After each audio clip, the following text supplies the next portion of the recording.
everyone, Dr. Clark here. I want to continue our series on why you still have thyroid symptoms. And today we're going to talk about hidden cause number 2, why you still have thyroid symptoms. And if you remember, what this series is designed to do is to help open your eyes so that you can understand why you still are suffering with symptoms like fatigue and hair loss, low libido, feeling cold. Understand why you still have those symptoms even though you're taking thyroid hormones or even though your thyroid numbers look normal. And hidden cause number 2, why you're still suffering with this, is because of a neurotransmitter called dopamine. Now I'm going to keep the science really simple here.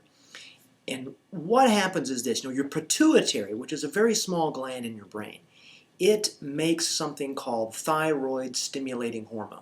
TSH. Now, I'm sure you probably heard of that because that's probably the only thing your doctor is monitoring, right? Really that's all the traditional kind of status quo model does when it comes to thyroid hormone problems. Pretty much no matter what they think it is, and they really only think it's about one of 2 things, you get thyroid hormones. And what they do is they actually don't manage your thyroid problem, whatever the defect is. What they do is they manage your TSH. So if your TSH gets too high, well, they decrease your medication. If your TSH gets too low, all they're really doing is just looking at your TSH and assuming that that's a reflection of what the problem is. But that really couldn't be farther from the truth. Now, the real thing that confuses most doctors and endocrinologists when we're dealing with thyroid hormone problems is there's really about 24 different ways that your thyroid can go wrong. 24. And most of your doctors are really only testing TSH and total T4, and that's about it. And I got to tell you, that's only going to pick up 1, maybe 2 of the 24 different ways. Now, the way that we're talking about today, this has to do with dopamine. So your pituitary makes TSH. Well, it is told to make TSH by a place right above it called the hypothalamus. The dopamine problem and its connection with thyroid works like this. Central nervous system dopamine, right? This neurotransmitter that's in your brain. There has to be enough of it in your hypothalamus to be able to tell your pituitary what to do.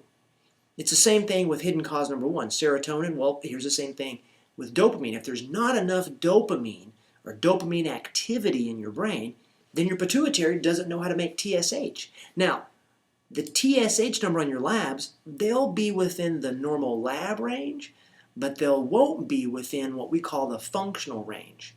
Now, remember, the functional range is different than the lab ranges because the lab ranges are, honestly, they're pretty much garbage when it comes to a range that really is a reflection of good function. So with this dopamine problem, this is what really confuses your doctor, that your TSH looks normal, but you have thyroid symptoms. You may be even taking thyroid hormone.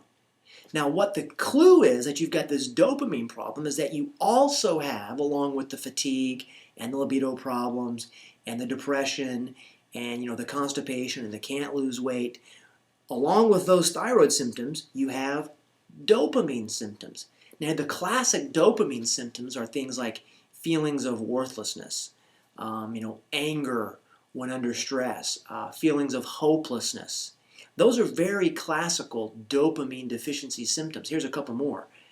They're kind of those ADHD type symptoms like inattention, can't pay attention, can't concentrate.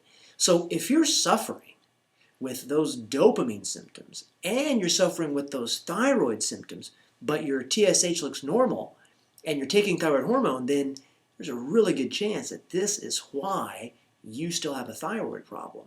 Now, fortunately, there are things that you can do to address this dopamine problem.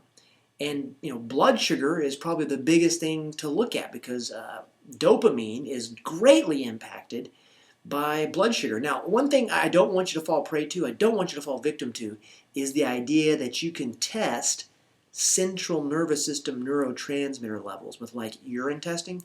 That's just not valid at all. And I really don't want you to get sucked into somebody who's telling you they can test your dopamine levels because that's just never been validated. And it's kind of gotten popular, but don't fall prey to that. What we do to basically also find out if you've got the dopamine problem, there's a very extensive questionnaire that I use that helps me pinpoint specifically if you actually do have those dopamine problems. And if you do, then we have to start digging into why do you have those dopamine problems. And that's what a good doctor will do. So remember, if you're suffering with thyroid hormone problems or hormone symptoms and those dopamine symptoms, that could be the reason why you are still suffering, even though your lab looked normal.